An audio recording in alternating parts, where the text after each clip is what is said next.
So guys आता आपण next point बघूया, वेल ऑफ डेथ और wall of death. Well of death म्हणजे आपण ऑलरेडी तुम्ही यात्रेमध्ये किंवा फेस्टिवलमध्ये बघितलं असेल, मौत का कुआ.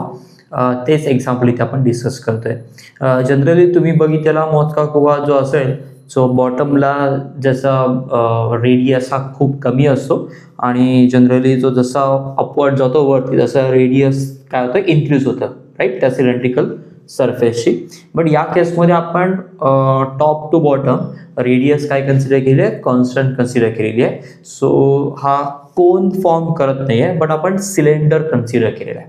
ओके, ज्याची रेडियस काय असेल, युनिफॉर्म असेल.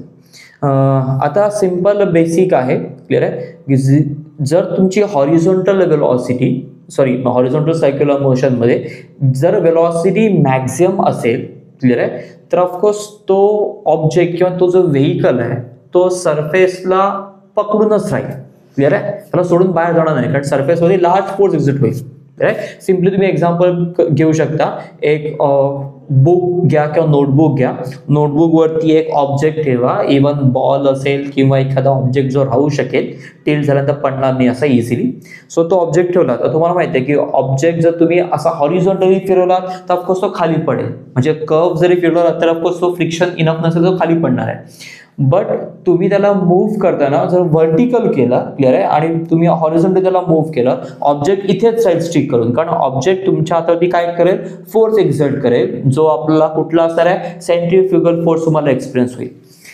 बट आता इथे आपल्याला मॅक्झिमम वेलॉसिटी काढायचीच नाहीये.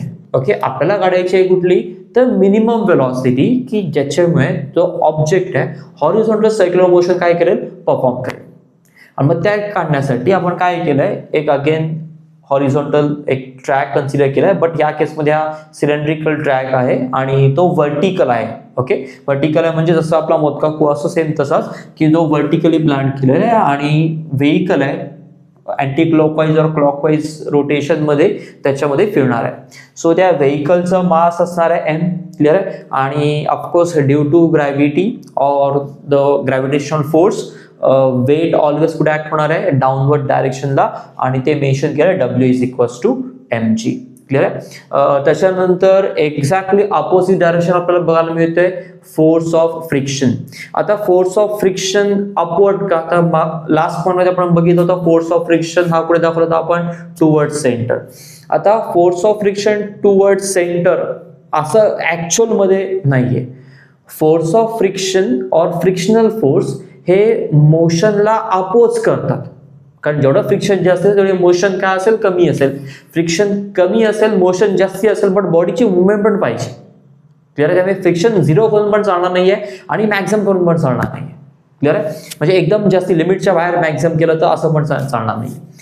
मग आता होणार काय आहे केसमध्ये, की व्हेइकलचा स्पीड जर मिनिमम राहिला, क्लिअर आहे, आणि जर फ्रिक्शन इनफ नसेल, क्लिअर आहे, म्हणजे फ्रिक्शन अपवर्ड डायरेक्शनला ऍक्ट होत आहे, तर फ्रिक्शन इनफ नसेल तर व्हेइकल कुठे डाऊनवर्ड डायरेक्शनला येईल, कारण त्याला मग फ्रिक्शन फोर्सचा बॅलन्स नाही करू शकणार आहे.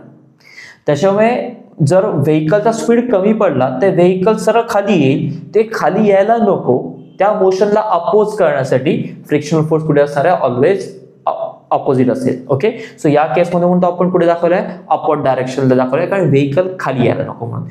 मगाच्या केसमध्ये आपण तेच बघितलं होतं, फ्रिक्शन फोर्स टुवर्ड सेंटर का, कारण जर फ्रिक्शनल फोर्स जर इनफ नसतील तर व्हेइकल तो ट्रॅक निगोशिएट करू शकणार नाही, ते बाहेर जाऊन कुठेतरी कोलाइड होईल, ऍक्सिडेंट होऊ शकतं. सो म्हणून इथे अगेन मोशनच्या अपोजिट, म्हणजे ज्या डायरेक्शनला ऑब्जेक्ट खाली जाऊ शकतो, पडू शकतो, त्याच्या अपोजिट डायरेक्शनला आपण काय दाखवलं, म्हणजे अपवर्ड डायरेक्शनला फ्रिक्शन फोर्स दाखवलेला आहे.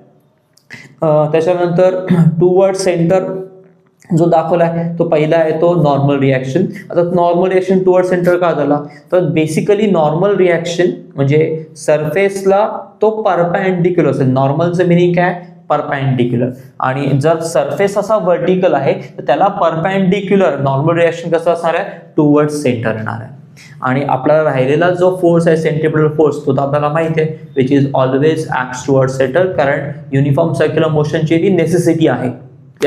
सो लागणारं जे डिस्क्रिप्शन आहे ते दिलेलं आहे, फक्त मी कोइफिशियंट ऑफ फ्रिक्शन बद्दल दिलं नाहीये, तर तुम्ही ऍड करू शकता. आणि व्हेकलची वेलॉसिटी त्याच्याबद्दल दिलं नाहीये, तर तुम्ही ऍड करू शकता. म्हणजे व्हेकलची वेलॉसिटी v असेल आणि त्याचं फ्रिक्शन जे असेल ते की कोइफिशियंट ऑफ फ्रिक्शन हे किती असेल, म्यू असेल. आणि ते कोणामधलं असणार आहे, tyres of vehicle and the surface. या केसमध्ये रोड सरफेस नाहीये हे लक्षात घ्या. ओके, पण सरफेस आहे, काहीतरी फ्रिक्शन असणार आहे नक्की. तर आता इक्वेशन अगेन आपल्याला तसंच हे फोर्सेस बॅलन्स करायचे आणि आपल्याला इक्वेशन सॉल्व्ह करायचं आहे.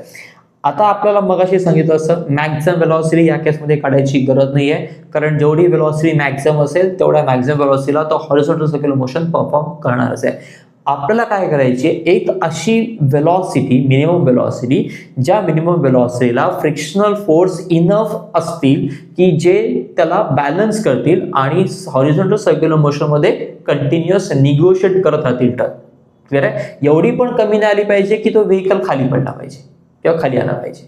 क्लिअर आहे, बट एवढी मिनिमम पाहिजे की ती काय पाहिजे, तर तो हॉरिझॉन्टल सर्क्युलर मोशन कंप्लीट झाली पाहिजे. ओके, मग बघा इक्वेशन काय आहे. ऑलरेडी लागणारे जे टर्म्स आहेत दिले आहेत, फोर्सेस बद्दल पण मेन्शन केलेलं. आता मेन इक्वेशन कडे जाऊया. बघा फ्रॉम फिगर आपल्याला इझिली कळतंय की वेट जो आहे तो mg हा कोणाच्या इक्वल आहे, तर फोर्स ऑफ फ्रिक्शनच्या इक्वल. म्हणून आपण लिहिलंय w is equal to fs. डब्ल्यूचा फॉर्म्युला काय आहे mg आणि fs चा फॉर्म्युला काय आहे μs इंटू n. आपल्याला ऑलरेडी माहिती होतं. मग आता आपण त्याच्यानं n चा फॉर्म्युला त्याच्यानं रिराईट केला. So n is equal to mg upon μs. हे कन्वर्ट करण्याचं लक्षात घ्यायला पाहिजे. इथे अशी पण काय गरज नाहीये, तुम्ही याला आयदर इक्वेशन 1 द्या किंवा ह्याला इक्वेशन 1 द्या, नंतर तुम्ही त्याला रिसबस्टिट्यूट करू शकता परत पाहिजे तर.